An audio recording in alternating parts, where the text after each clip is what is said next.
We got lots of people. Hello, everybody. Welcome to Wednesday night virtual winter clinic. Gosh, time's gone fast. I think we only got a couple more left, and then our racing season starts. So I just want to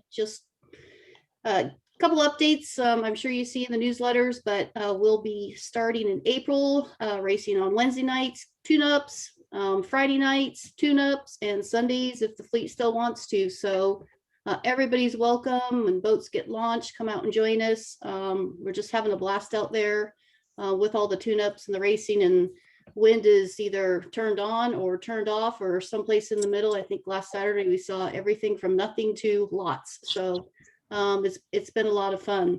Also, skippers, boat owners, if you got space on your boat, check out the crew bank. We've got 8 people listed on there that are looking for a ride to come out and either see if they like racing or they have racing experience. They've got their experience up there. There's a place to put information on boats that they've been on. So, if you have room and you feel comfortable with, the current situation of COVID, et cetera, try to pick up one of those new people, reach out to them and get them on the boats. Seems like East Sound Spring Regatta registration's open. And if you haven't got your mortgage, you plan on attending, you might want to call down there, get mortgage sorted out. They talk to Tom. I'm terrible with names. Mortgage is filling up. So we will get people in, but it's a good time to get the registration done and get your mortgage taken care of there. And I think that was it. I think that's all I've got. Tonight we have the pleasure of Ian Wareham is going to chat with us tonight on West Sound and currents and tides and all his sailing experiences and tidbits that he knows in West Sound. So without further ado, I'm going to turn it over to Ian.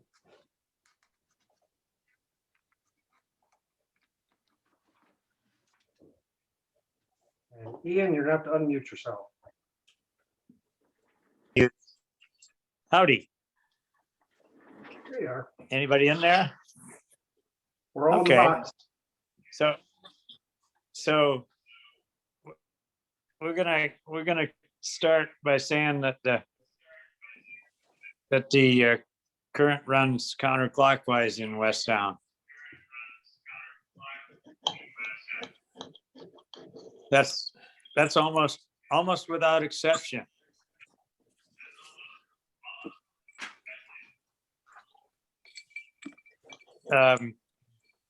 It runs counterclockwise at ebb and flood, mostly. It's kind of an odd puddle in the big ocean. So I'm gonna stick with what influences our racing mostly in West Sound.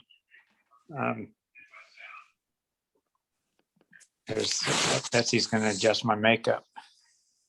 Just what we should. Yeah, we'll set that up there. That's probably good. There you go. So just for a starting point, we're going to start the race off of Bob Shane's place there, and which is kind of typical, somewhere near or close to Bob Shane's. And, on any given amplitude of tide,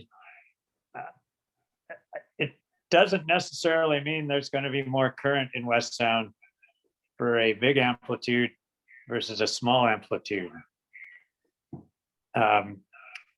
It's almost consistently doing its counterclockwise swirl.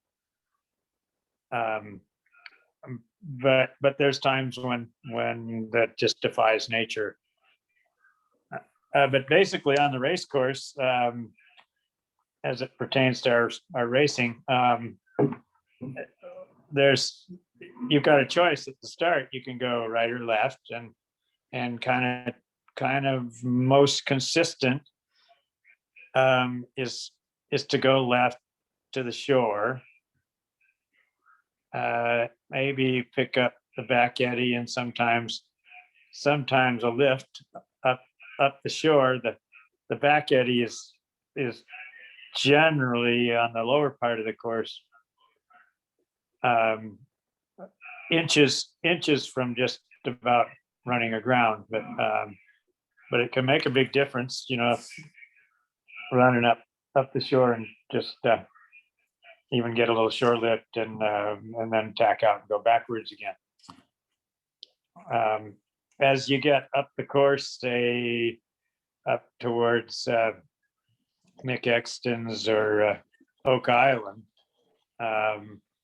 things would start to change if you're staying on the left side, and Oak Island has two avenues for the current to take inside of Oak Island or outside, and somewhere in between, you'll find a bit of a vortex in the current. Meanwhile, the guys who have gone right to go up the course, let me say this about the middle of West Sound, mid channel, you can get a swirling current. It'll go against you at some points, and then a little further along, it can be with you a bit, particularly as you get like a little bit further past center line. The key to that is to look at the water, and if you can identify a tide line of some kind, which will be either a little path of debris, or maybe a little just you can see a little difference in little ripples on one side that indicates some kind of action. And once you've crossed that line and find out, that's more against me than I want it, then you want to find the line again and cross back. But if you find it's favorable, then it will tend to stay favorable to the right when you're further away from shore. If you can't hug the shore going south, your best bet is to really take sort of a midline, but watch for those tide lines that'll give you a possibility of a counter current. The Oak Island phenomenon,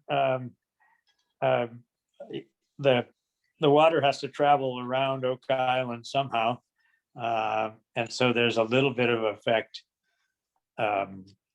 if you can get right inside at Oak Island. Of course, coinciding with what the wind is doing is part of that puzzle as well. You might get some current relief there, but you might also get some wind release. It tends to be gusty out of Bob Nutt's dock there in behind Oak Island, where the warm valley breeze comes in. So basically paying attention and seeing what happens to the other boats in another part of the race course, and it's a very narrow area at times. So that's playing your way up one side, and catching a counter current somewhere is a strategy you can learn to follow by observation. That the problem with our bay is it's sort of a siphon. as the tide's going up and the water's coming in, we get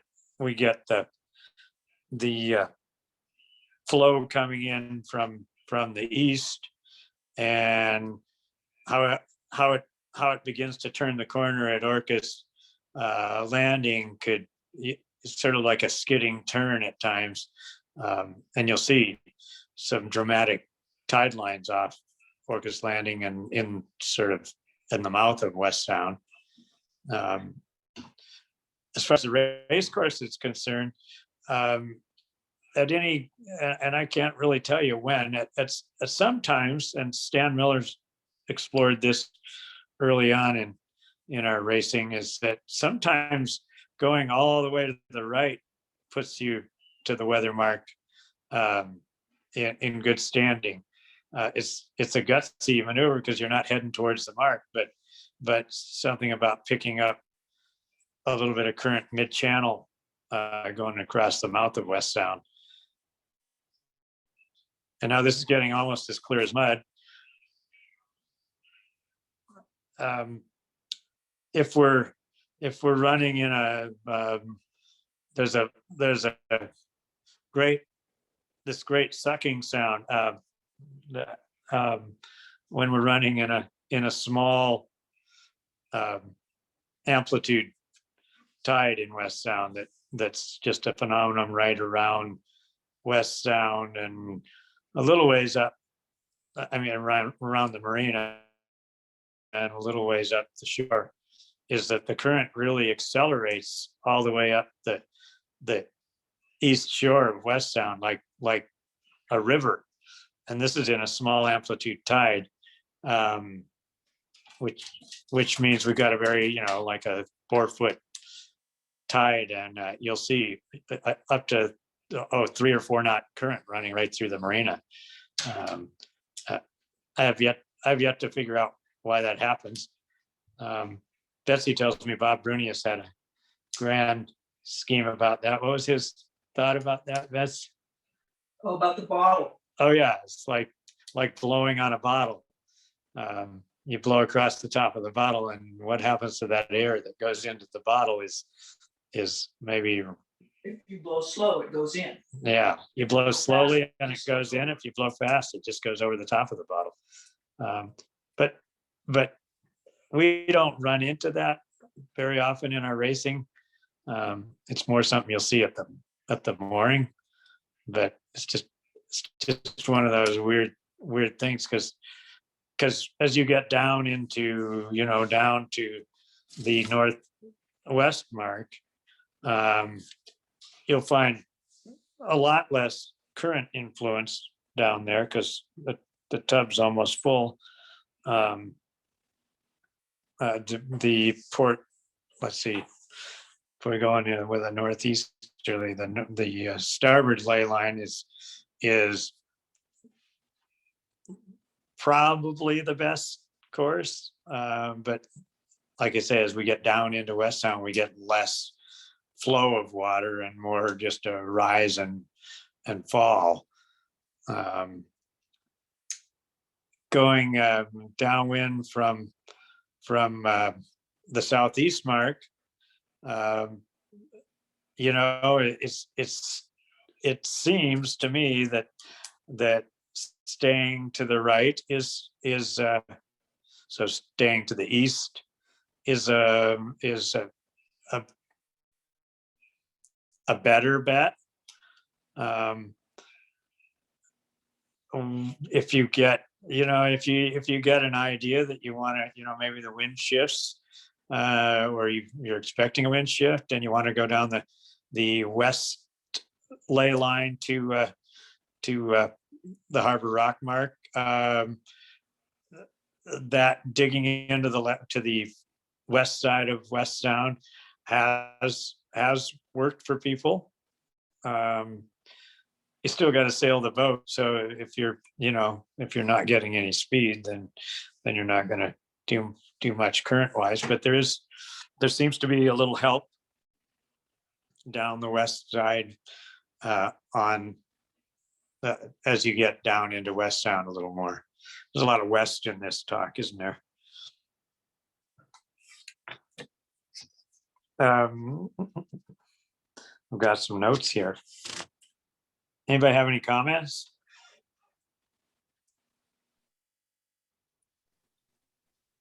I have a question. There's, okay, I have a question. So here's, if you're approaching the southeast mark in a southerly or southeasterly, do you think that how early you want to get to the starboard ley line is influenced by which way the current's going in Harney Channel? oh, that's a good thought. You know, mostly by the time we get up that way, it's a little bit more predictable. The current's going to stay pretty much in the same way on it. You know, sometimes somebody will come up the shore right under Boris's deck, you know, and see great brilliance. But I think at the end of, let's say it's a beat, yeah. At the end of the beat, you kind of want to stick to what keeps you pointed at the mark more often. Current wise, I would say that it's more favored to come in on the starboard ley line than coming off from the shore. And that may be more influenced by wind than current, but it's my observation over the years that it seems that, and as you approach the mark, for some reason you tend to get a little turn in the wind. Sometimes the wrong way, but I think mostly it tends to lift on your starboard tack coming into the southeast mark.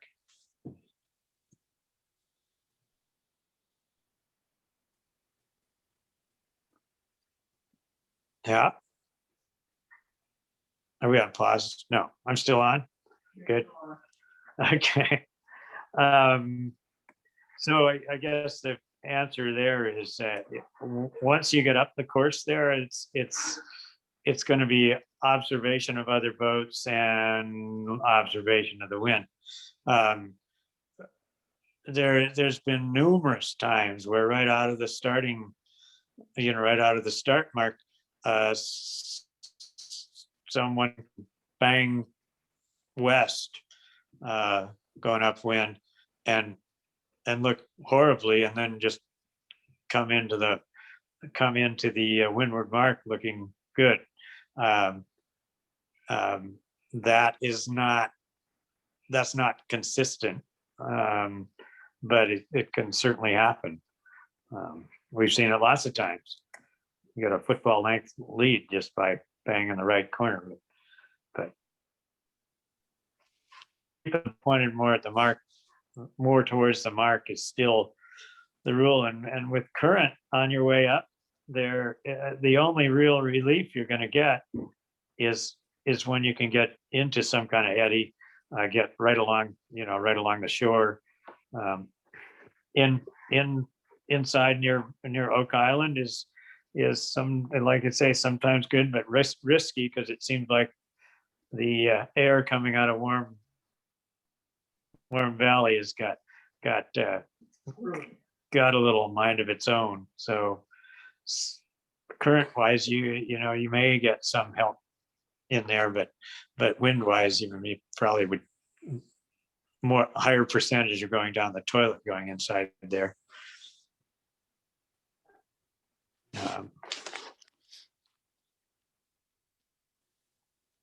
Wind trumps current. Yeah.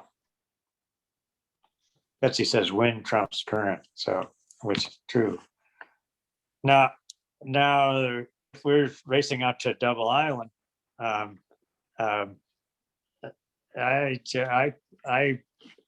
have the current's not going to be the situation there. You can stay on one course and switch tacks with never turning the rudder. So that vortex is more of a wind issue, but certainly the current does come around the corner there. And if you remember, Doc took the inside of Double Island there on one of our races out to Shaw, and Chris went inside, and by golly, he came out on top, and that was very light air. So it would suggest that if you want to race around Double Island through the pass there, that there's a chance that you're going to have a more favorable current in that sort of condition, because he came out way further ahead than he was when he went in.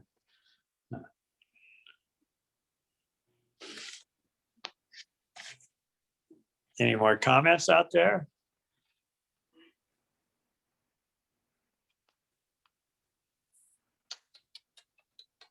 These are fun. You have to turn the microphones back on. My microphone's off. No, Yeah. There's Hey, a- Ian, are you going to Oh. talk about? I have to turn them on. no. So a lot of what we've been doing lately has been northwest mark, kind of Massacre Bay mark, to southeast mark in a southeasterly. You have any thoughts on that? Because then it's a lot easier to be on the right side if you want to be. Northwest. It's the opposite Yeah. of what you normally would do. Yeah. Yeah, you want to be on the right side going south. It's usually for wind. Is it better wind? Usually, I suppose so. If it's a southeasterly, yeah. Yeah, the southeasterly is going to be more consistent now on the west side. And current wise, there does seem to be less stream on the west side of West Sound. If we were in a kind of typical amplitude of tide height, I would say that the west side of West Sound is going to have less adverse current when you're headed south. That would be pretty consistent. Hey, Ian, better air. Justin's comment, I think Yeah. pertained more to, we've been sailing all winter, Hi, Boris. and we haven't been that worried about current because we have the small tides in the day now. And I think the winter conditions, I think we're going to find differ a lot more from the summer light wind conditions with more current. And it's been a crazy winter actually with the wind shifts and the amount of wind. I know we haven't been winter sailing before, and seeing these conditions, but it's very different in the winter that I've noticed after sailing 10 years of summers and then doing a winter. Just saying. You just think the sailing team starts every February 15th. And, since, about 2011, we see a lot of this. And we see on those very low, not huge exchange, we see that current up towards West Sound Marina that Ian's talking about. I've been amazed how it can run up there on a not big change day in the winter. I mean, in like, it can move in there. But wind always plays a factor. It seems That's like. true. Hey, Bert, is there any consistency to the direction of current in those short tides? That's always. It goes Oh, away. I never could find it. I mean, I was just trying to coach them to be aware of it, to get to the line or not to the line or not get pushed over the line. I mean, I wasn't really trying to figure out, I was in a coach boat. I wasn't, trying to get on the tack where it's not setting you, I mean, you think of a river and think of your blades. That's what I was trying to coach. When you get a run in a knot and a half, you really got to think about what you got underneath the water and how you're pointing at that weather mark. I think on a short course. But I haven't sailed a keel boat, so you guys, that's going to be a different game. It's a little longer course. Can't wait till you're out there. It'll be We'll fun. look forward to it. Yeah, it'll be J-land. So we got some more comments at all? I have another question. Full question. Okay. So I'm curious if other people are thinking this, or am I just making it up? So again, we've been doing a lot of this northwest to southeast mark, and it seems like the west side pays often, except for unless you're too far west. It's like if you're actually getting close to Double Island and the other islands, then it somehow doesn't work. But I don't really understand why that is, why there's this stay 100 yards away from the shore thing is better than being real close to the shore. Am I just making that up, or anybody can explain it?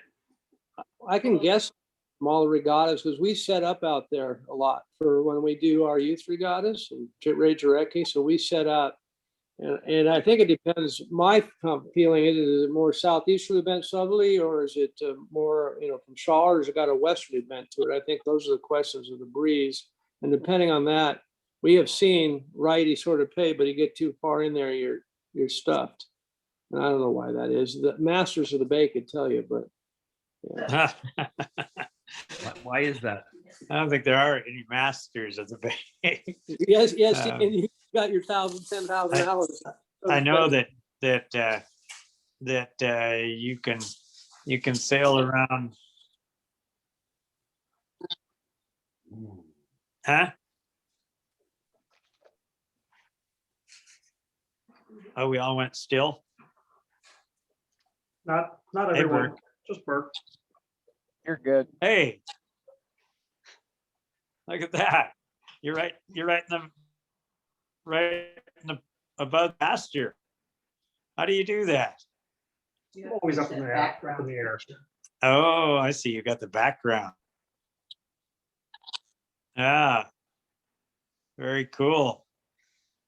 Well, you have some comments about any of this?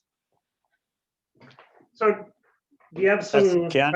I'll throw some comment back or question back to you. Do you have some comments around typical wind shifts? I think this year I've learned about the Haida Point kind of split, where it seems like, southerly, it comes and it bends one way, bends to the east on the east side of Haida, and bends to the west on the west side of Haida. That was a new one I observed, but are there other typical wind shifts that you might talk about around the bay? Well, the one that, for the summer side of things, every time you get near shore, close to shore, you get the lift from just being near shore. On the east side, on the west side, it seems like you get near shore and you just basically run out of the wind more often than not. Now, that's just from my cruising around barefoot even in Whiffler. Getting over to that side is when you want to coast down and have a sandwich.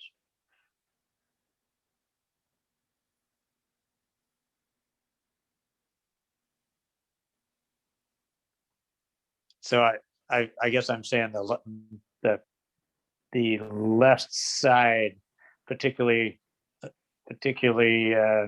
in our race course area, would seem to hold the air a little better than the west side of West Sound. And then I've also seen coming down to that southeast mark that particularly in a southerly to a southeasterly, that you wind up with more of a lift just from bending around that base from Orcas Landing around the Boris's. So I've seen you several summers go over and hit the shore kind of between Oak Island and Boris's house, come on out and get a nice big curvature just coming right on out to the mark. That worked for you, Beth? In the summer or the winter? In the summer. In the summer. You can get that little breeze that comes right down the cliff, but that doesn't always show up. Yeah, you have to be lucky for that. Betsy said it depends on the temperature of the pool.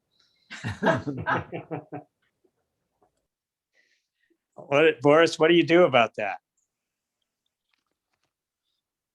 More solar panels for higher temperatures and less money spent on heating my pool.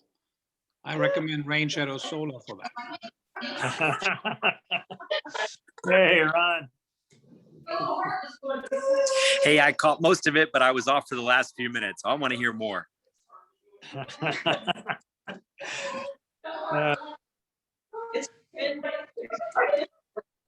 got the breeze up, that it is when it's flat.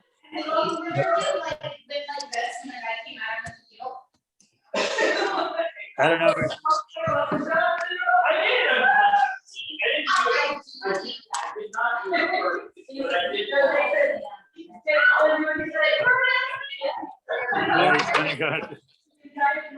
He's gone for the cone of silence. You got a lot of background noise, Ron. I apologize. Sorry, guys. Okay. I mean, because, you know, in the summer, you run out of wind at the. So now you've got the cone of silence down?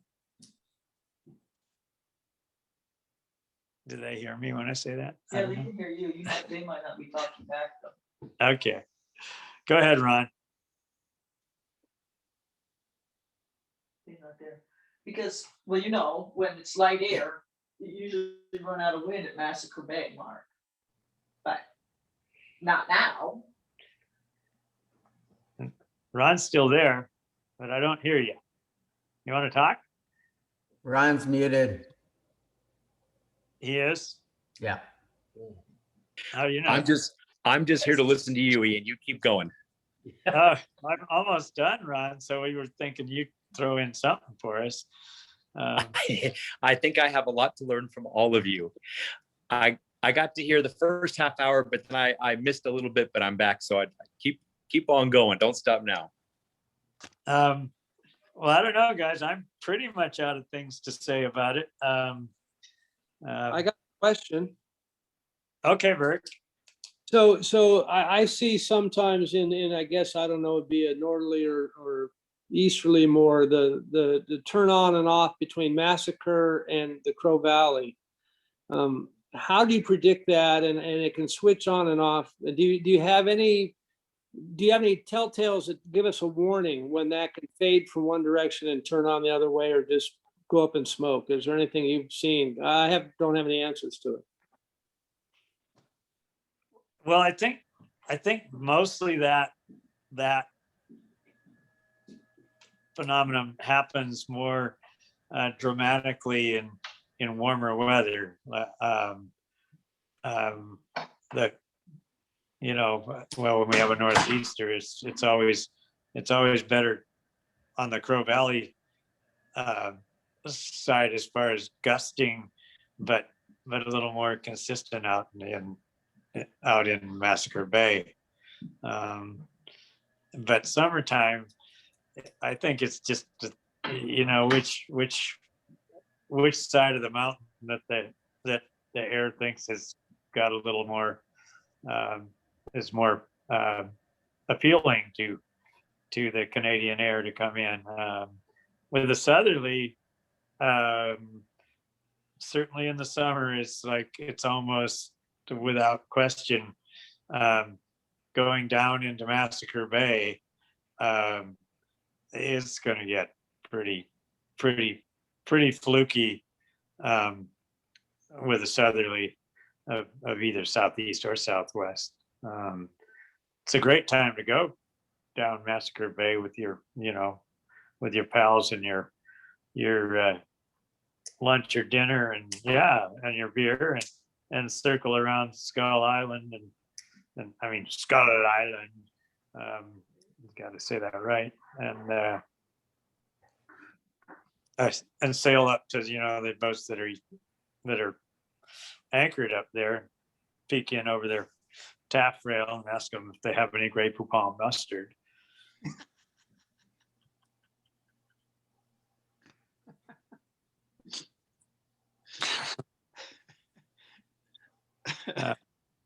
I've noticed sometimes in the summer, in the southeast wind going downwind, like doing a jive set at the southeast mark, going towards the northwest mark sometime pays off good. If you need a split. Yeah, down to the out into the left side of the course there. You know, when in the summer, of course, we pick up trails everywhere, but I can't disagree with you on that, because the breeze does seem to, you know, it follows the tide lines as well. But I don't think it gets any more consistent, you know, staying to the right side versus doing that jive and heading out more in the middle. Sometimes that's just the luck of the draw, but you know, if you're paying attention, it might be something to find a key ingredient and then recognize it and say, you know, when Boris's yellow flag flies up, then you go and jive. If the red flag's hanging down, then it means the party's over. So, oh, you know about his flags, right? Oh, that's a secret. I'm not supposed to tell anybody. More flags, more knickknacks this season. Hey, Ian, I have a question. With, you know, actually something I've heard about the differentials and tide and how they relate to the, you know, to the currents in West Sound. Somebody told me, I don't remember who that was, you know, compared it to a bathtub. If you have a half full, if the bathtub's half full and, you know, you open to drain it, you have actually stronger suction at the valve compared to when the bathtub is full and you drain it. You know, somehow relating that to, you know, to the current phenomenon you described earlier. I'm not a, you know, not a physicist, but maybe there's something to it. And the question I had was, you know, WASP passage. Do we see the same phenomena there, that in tides, you know, in smaller tide differentials, we see a stronger current? Or does that not come into effect there? No, I think in WASP passage, yeah, it's definitely consistent that the larger amplitude is going to have more current. It doesn't get that freaky West Sound small amplitude, big current, and it's phenomenal how strong that current is. It's just you know, there's little boats planing in the marina tied to the dock.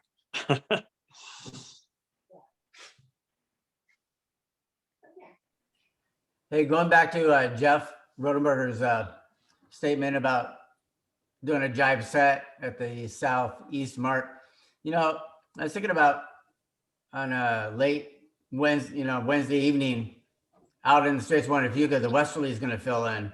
And I think when the westerly fills in out there at 5 o'clock at like Race Rocks, we're going to get a little bit later. And I've seen that happen later in the evenings, that it switched to west, where a jive set's going to really pay off later in a Wednesday nighter. Maybe if we ran 2 races and you went up there, and the westerly is going to be a little bit more favorable. That's my 2 bets. Yeah, we certainly should get a westerly influx, because the rest of the planet does, as the air inland is rising, and you know, the hot air is sucking in the cooler ocean air, as it would be.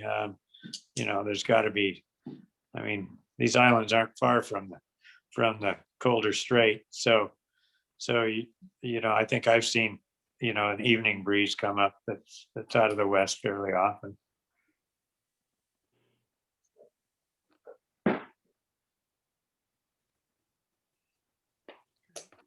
So anybody have any more comments?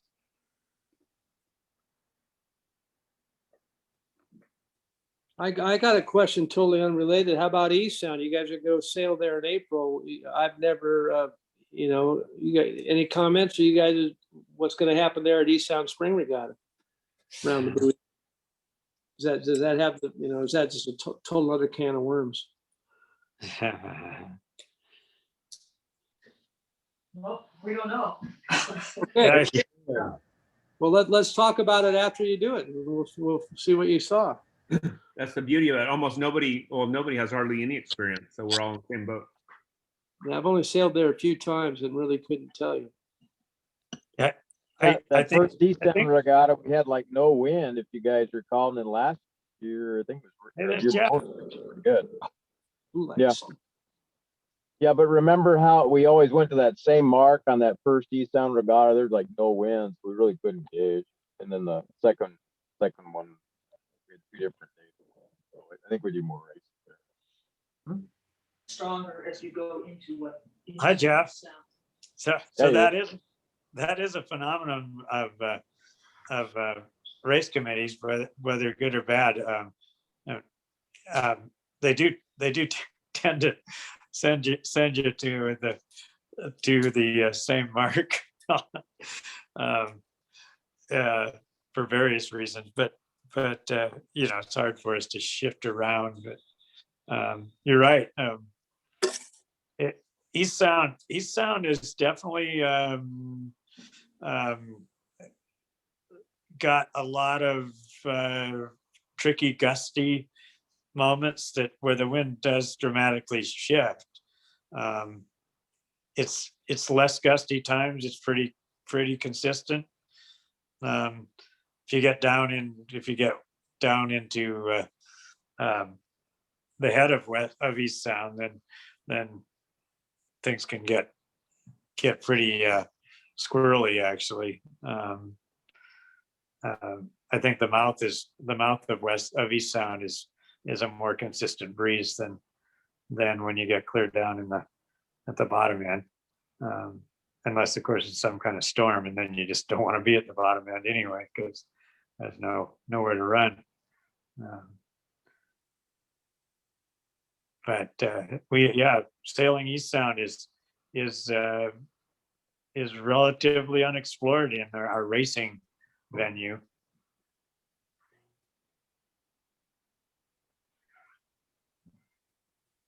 Well, we spent a fair amount of time frogging there, and our observation is if there's going to be wind in the San Juans, it's going to be there. Low and East Sound. And usually at the pinch point between Rosario and the west side there, it's the strongest. Yeah, what do you find current wise in there, Jimmy? Nothing. Nada. Nothing. Just perfect. goes up and down. Yeah, it just goes up and down. Up Really? and down, really. When you're in a 6-knot ship box, you learn, you really pay attention to those things. And by Shag Rock, maybe a little bit, but it doesn't make sense for an ebb or a flood. But up at the pinch point and north of that, nothing. In fact, we've noticed that the kelp and the seaweed on the mooring buoys is almost an icky yellow, starved look, which means there's just not much current happening up there. Nothing much feeding it up there. Oxygen. Yeah, not a lot of oxygen up there. It's sort of not dead, but not as alive as Harney Channel or the North Shore, something like that. It's so deep, you don't have the current effect. Well, that isn't decided either, but not much current up there, but the breeze at the pinch point is usually the strongest, and nice flat water north up towards East Sound proper, the city. Yeah, well, do we adjourn the meeting now? Pretty much. Ian, I have also, Boris, I have another question. So in front of my house, flowing southeast kind of to northwest, kind of bending around the point, I always see, big tide lines, very consistent. And I also noticed that especially the commercial fishermen, always set their crab pots right there. Do you see a relation there between the current and the tide lines and where they're crabbing? Yeah, change. Well, you've got some pretty deep water right up to your front porch there. 60 feet, 60 feet in front of my house. And then the rest of West Sound is pretty flat. There's not a lot of contour. I don't know how, there's a trench or two out there, and those crabbers tend to go towards there. And there is some contour right like off of your bluff there. And I don't know if crab necessarily congregate there, but they certainly congregate around where there's upwelling, where there's a lot of nutrients in the water. So yeah, following the crabbers should find you some activity. And are the tide lines related? Maybe a rookie question, but anyway, are the tide lines related to the currents actually? Well, yeah, it's you got a stream coming out of Harney Channel, and it winds its way, comes up to the corner and eddies around the corner, and then runs into some shallower water, for instance, and that's going to cause some upwelling, and you're going to get a difference in the speed of the water on one side of that upwelling versus the other. So you can have and you'll see, of course, you see, that's where a bunch of drift shows up, or some kelp or something like that, or just a line in the water. And certainly between those lines, you're going to find a different current. That's what creates it. So just, you kind of like, it's kind of like a log race. You see which twig's moving the fastest, the one on the west side of the line and the one on the east side, and pick the side for the direction you're headed.